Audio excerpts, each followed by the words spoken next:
she left, and the worst thing is that I couldn't even say proper goodbye to her. I still remember the date, 23rd June 2017. I just finished my PT period and I was coming back to the class. She was about to leave early on the last day, and I didn't know that. She was surrounded by a few teachers who were telling her good luck and all. Despite that, our eyes met. I saw her and she saw me, but I couldn't even lift my hand and wave at her. We just saw each other. I saw her walk away from my life, sitting in the front desk of my classroom. That day, I went home, and when everybody was asleep, I cried. I cried silently on my bed, realizing that she wouldn't be there with me. If my tears had colors, then my pillow would be the most colorful object in the entire world. Hey everyone, here we are. Story of the day. I had just joined a new school in 3rd grade, and I found this incredible cute girl in 2nd grade. Let me call it her. My dad and her mom were both teachers. Her mom was my math teacher, probably the reason why I'm good at maths. So we just stayed at a little longer in the school until all the teachers wrapped up their work. That's how we got to know each other and became friends. I still remember that I used to pinch her cheeks because she was so cute. Then I was very innocent guy, 3rd grade UKG. And then as I grew older, I soon started viewing her from a different perspective. I always admire her and respect her a lot. Reasons? She used to be her class topper every single time. And not only that, she was amazing good at dance, singing, art. You just name it. She did it probably, except for sports. On the other hand, I was also a 1st and 2nd ranker and good at sports and decent in everything else. And of course, the character that she displayed was loved by all. I loved competing with her and always enjoyed her company. She also used to come to my home regularly for violin classes. And whenever she missed out, she used to take up lessons from me. And I still remember watching Sitayan Raman with her when we were home alone. My parents were away, and even then she just came to take the violin lessons she had missed out on. And then we end up watching this. Also, whenever the school was used to be full and she didn't have a seat, she used to come near me, ask me move slightly and sit with me only. Nobody else. I also fondly recollect the time she came to my home and had 4 dosas. While I enjoyed her watching eat, I later learned from her mom that it was the first time that she had that much dosas in her life. My parents also like her a lot. I heard from them that when she was in her kindergarten, she used to come to my home with her toys and sometimes play with mine too. I wasn't with my parents till end of 2nd. I studied at my grandparents' place. So I didn't know her at all till 3rd. One day when I asked her about this, she even told me that she took some of my toys back then and she still has it. Now, there was another incident.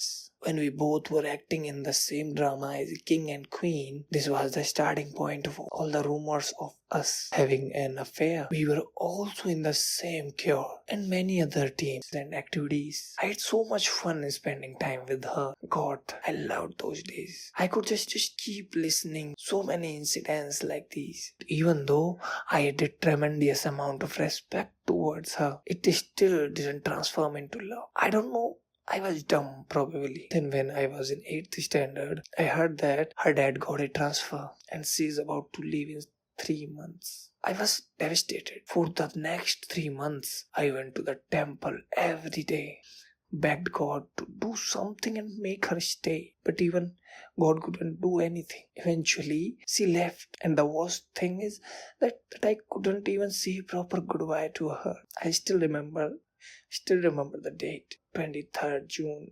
2017. I just finished my PT period and I was coming back to the class. She was about to leave early on the last day, and I didn't know that. She was surrounded by a few teachers who were telling her good luck and all.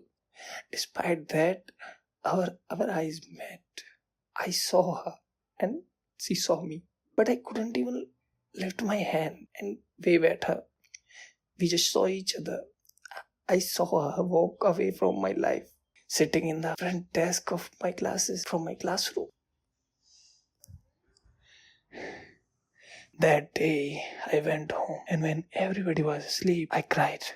I cried silently on my bed, realizing that she wouldn't be there with me.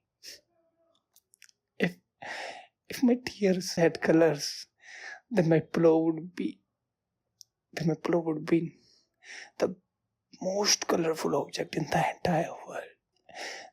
This was the point where my love for her took roots. But just that she wasn't there for me, for it to sprout, grow into a tree. It doesn't end here. Sorry.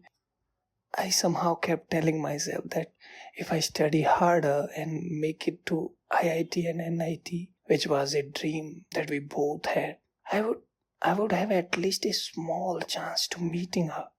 So I channelized my feeling into this and studied to the best of my ability and succeeded getting admission to one of the top NIT.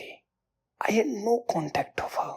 Only our parents knew each other's parents and talked sometimes. That too very rarely. I never had the opportunity to talk to her for 7 years straight. I was incredibly fortunate to have 2 souvenirs of her, a loose violin bow and a diary of her. Whenever I lacked motivation, I used to look at those 2 things, and this often helped me to back on track. Fast forward to second year of college. I came to know from my mother that she couldn't make it, although she did good enough to secure admit to a good college in Bangalore. After a few months, I was casually searching for her name on Insta. I was also new to Insta, and I was curious if she was there. And she was there. I was very happy. And the best part came a few days later when I got an internship in Bangalore. I connected with her and she immediately followed me back. We talked a lot, like a lot. I had never spoke that much with any girl on one single day, that much. I told her about the internship and she told me she was excited to meet me too. Then when I reached Bangalore and texted her, I don't know what happened. She said that she wasn't in a mentally good space and wasn't in a position to meet me. I felt really sorry for her. And I respect her decision and wish her well. But then, just around 10 days later, she was there with her other friends. I didn't ask her anything about that. And I know that I have no right to. But I just felt a little bit of pain. I just thought to myself how things could have been different if that dreadful transfer letter didn't come. I might have been sitting next to her, laughing and having a lot of fun, just like we used to do before. And sometimes, when I see her posts too, I feel that I'm way out of her league.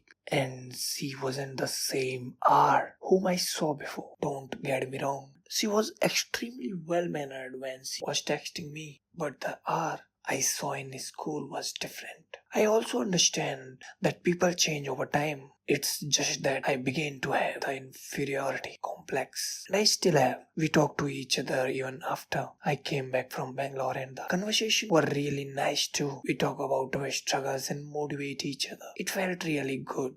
Although I didn't ask her directly, I'm almost very certain that she doesn't have the same feeling that I have towards her. And of course it did hurt a lot initially. I have gradually come to terms with it. At the same time, there is a small part of my heart that want to confess my feeling for her and let her know how much I love her, even if she doesn't love me back. I know I can move on and still I have the same respect and admiration towards her. But there is one thing stopping me for doing this. In one of our chats, she had mentioned that there was too many things that happened to her when she was in class 11th and she couldn't focus. And even now and then she faced similar troubles that distract her from doing things she wants. Also, the reason that she didn't want to meet me was also similar. Now that she's about to enter her final year with placements and all, I feel like I shouldn't be causing her any trouble at all and allow her to focus. But I had been soon moving abroad for my masters, and I am worried that I will lose out an opportunity to meet her, if at all there is any. I honestly don't know what to do, but yeah, I'm happy that I'm able to channelize my feeling for her into something positive.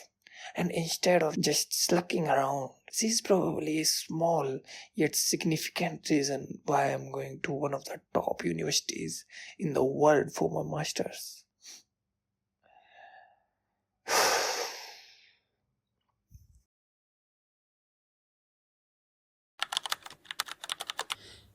You know, reading this feel like pure cinema.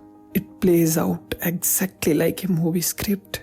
I actually spent a lot of time thinking about how to present this to you guys. I thought about polishing the words, structuring it to make it hit even harder, but honestly, doing that would stripe away its rawness. The beauty of this story isn't in some perfect poetic structure, it's in the vulnerability. It's the messy, unfiltered reality of carrying a quiet love for someone your whole life. And man, there's one line that completely broke me.